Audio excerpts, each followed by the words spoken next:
I think coffee would be right up my alley. How certain religious organizations are removing empathy From what they teach? from the teach, taking that Isn't out religion based on empathy? So we had a late night. for us.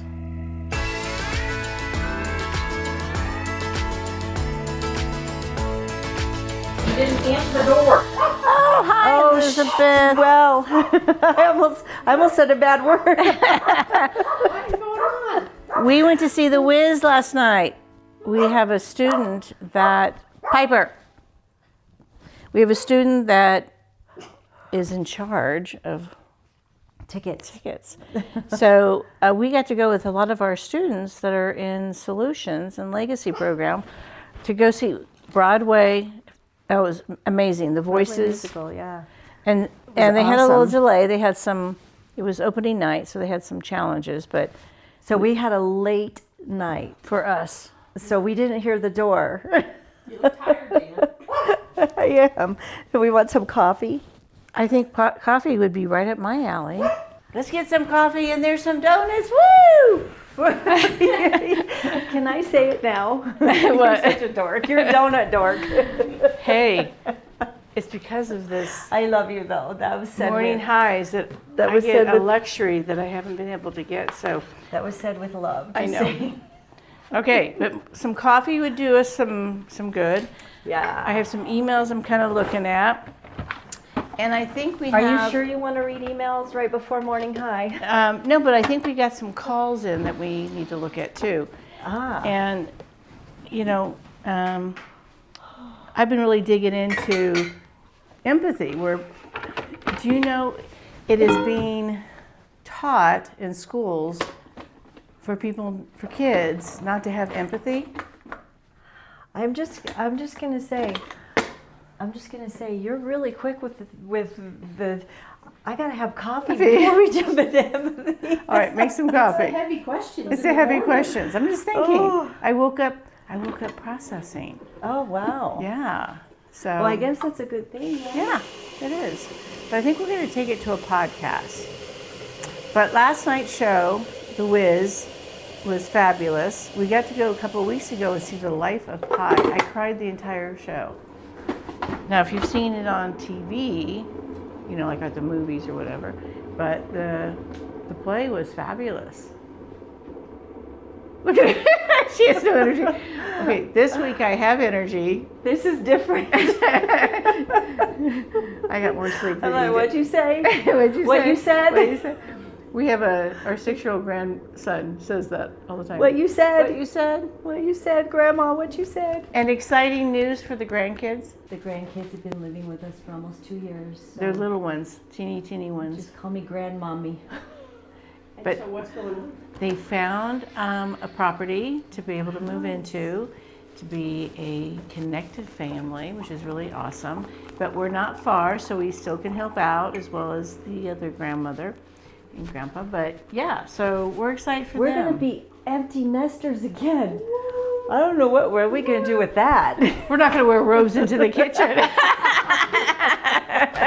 Hard to. We don't have to wear a bra all the time. For anyone out there over the age of 50, they understand my. I'm so excited. So yeah. But also, I know there's gonna be grief around it because for they've whom? been for me. Well, For whom? did you really say that?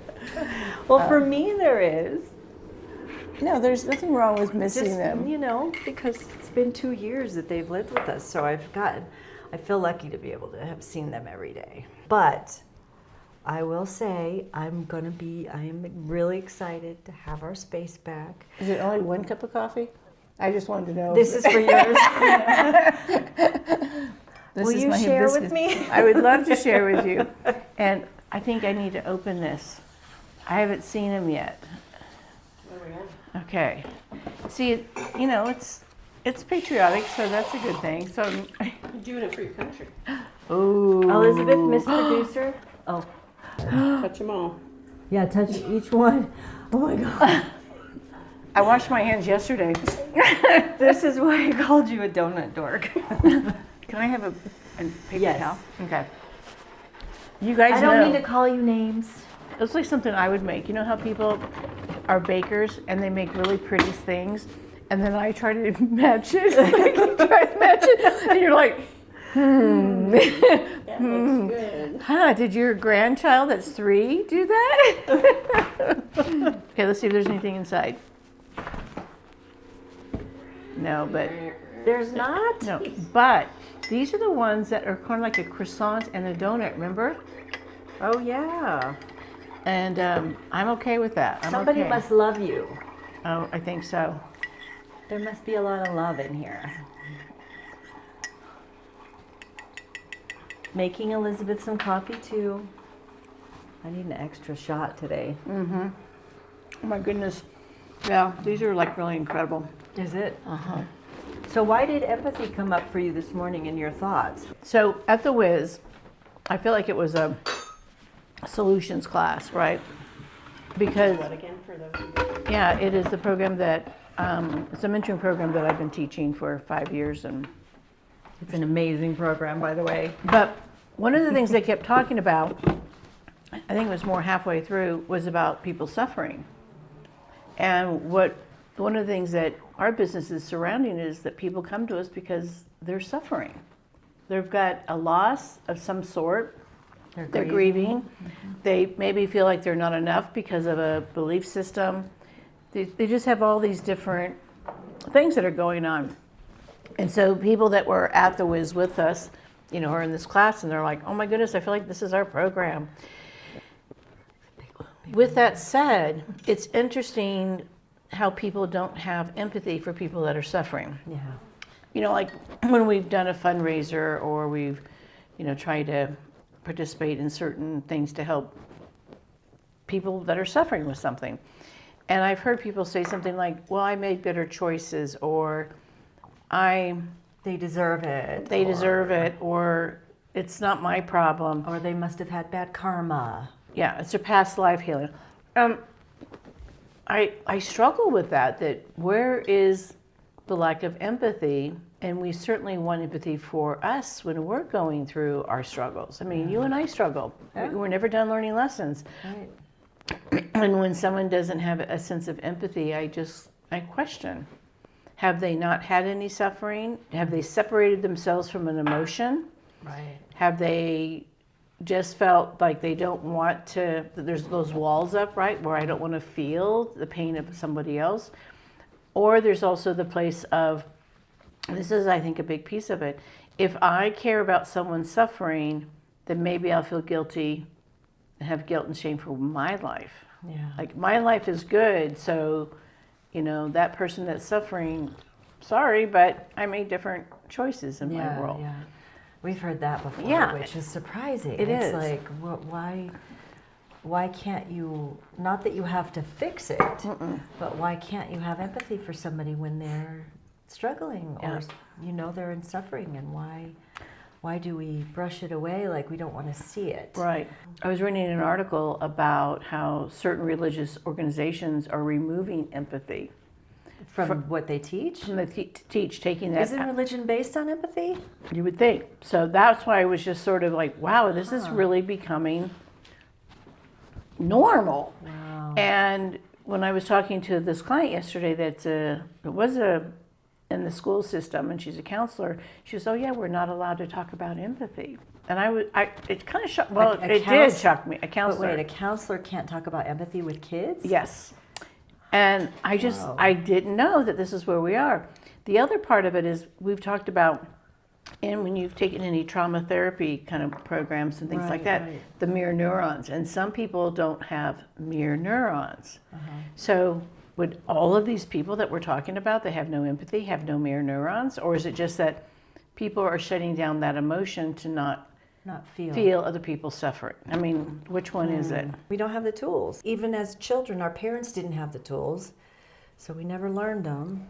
We saw something on this recently too, but our parents were never given the tools, which means they didn't teach us those tools. And Well, that's why we have bullying or separateness in the world, where when someone is suffering, do we separate ourselves or do we bring ourselves closer together? And by bringing ourselves closer together, we realize that we're not different. Yeah.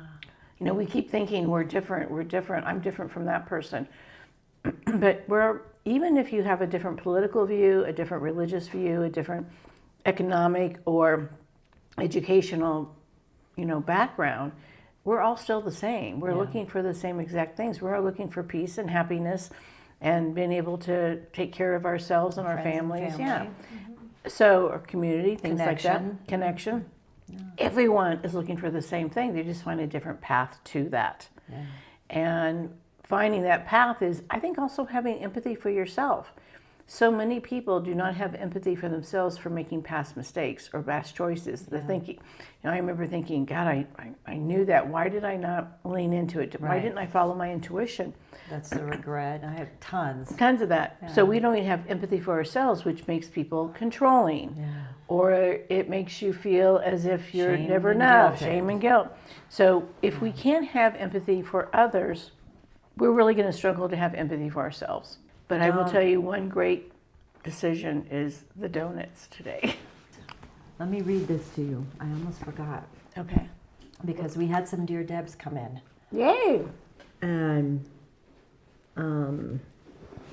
there were two, I think, that we kind of were talking about. One person, I'll just read this to you. I'll kind of paraphrase it. What can you do when you've been in fight or flight for so long, can't process grief, can't get grounded, feel like I can't breathe even though I've tried breathing exercises and I'm dealing with menopause. I'm lost and stuck, and so she feels like all she does is throw money at people to try to help her find relief, and she can't find it. Okay. So that's her suffering. One of the yeah. And maybe that's where, I don't answer that question, maybe that's where we see people are struggling, and I don't want to turn my back on people. I mean, sometimes we can't help people. I mean, we do know that too. But first of all, menopause, I don't know who in the world thought that was ever a good idea to create. which God created that. All right, I want to have a little conversation here with the higher powers. Yes, was it a she? Because if I was made in her image or his image, scary shit. What were they drinking that day? Menopause, I think, really throws all women. You finally get to a stage in your life where you're feeling a little bit like you kind of know who you are on some level, right? As you go through those things. Just, my hands are very, very sticky right now. I think you better wash them. So I think that's number one, is to really focus on how to get that health together, because I think menopause, and I'm way past that, what it does mentally to us, right? Physically. Mentally, what it does everything. So I think it's hard to make decisions and do some healing work when you're suffering through menopause and hormonal things. So, because you just get pissed at everything. So I think your reasoning sometimes can be challenging. And some women don't have those experiences, and some women have them at different times. So my first recommendation is get that kind of taken care of. Yeah. The other part with grief, I think when people think about grief, there's an ending to it. And that's what it was sounding like, a little bit like she's still in grief. And I think society is a drive-through at times, and it believes like, okay, they've been gone for a year, I should be here, or I should be over it. An expectation. So number one is, don't expect your grief to end. Expect your grief to change over time. And it might be that if there's guilt and shame going on with that loss, or anything in there that hasn't been kind of wrapped up, that would be the second thing, is to look at the grief and look at, do you believe that there's an expiration date? The other part of it is, so those were two pieces. What was another one?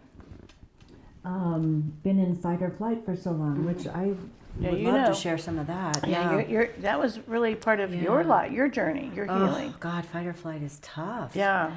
That, for me, it was a response that would happen 30 times a day, at least, where I would get a rush of adrenaline or whatever chemical kicked in, I could actually feel it. and it's exhausting. And then you have things happen like fibromyalgia, and I think they've tied that all back. But Absolutely. trauma, you hold trauma in every tissue of your body, in your cells, and you have to figure out a way to get that out, which is why I went to holotropic breath work as a healing modality to share with our community, because it helps you release these things and get them out of you. She got the trifecta, the hormones and the shift in that, her grief, and then fight or flight or freeze. And so it's how do you get each of them separately contained, but the other part is that right now she's mixing them all together. And so it's like, what tool do you use? Yeah. And I will say, for my menopause, it felt right for me to have the pellet hormone replacements. And so I know, sometimes that's controversial. Got to check with your doctor. That's all, I'm not offering advice, but for me, that's what felt right. And that has helped me with my hot flashes. I just enjoyed being angry. I was an angry elf. I know, but I don't enjoy that. No. And I think there are so many things out there that they're finally doing a little bit more research for women on menopause. I mean, obviously it's been around forever. It's just, we don't have to tolerate that. And I think it's hard when you are going through a health crisis to be able to deal with grief or to deal with the fight or flight. Okay, well. Are we done with donuts? No. But maybe we're done at this part of our morning, but we're not done with donuts. So I have to keep ordering There's them? 5 more in the box. I'm sorry. All right, well, we better get our day started. Okay, sounds great.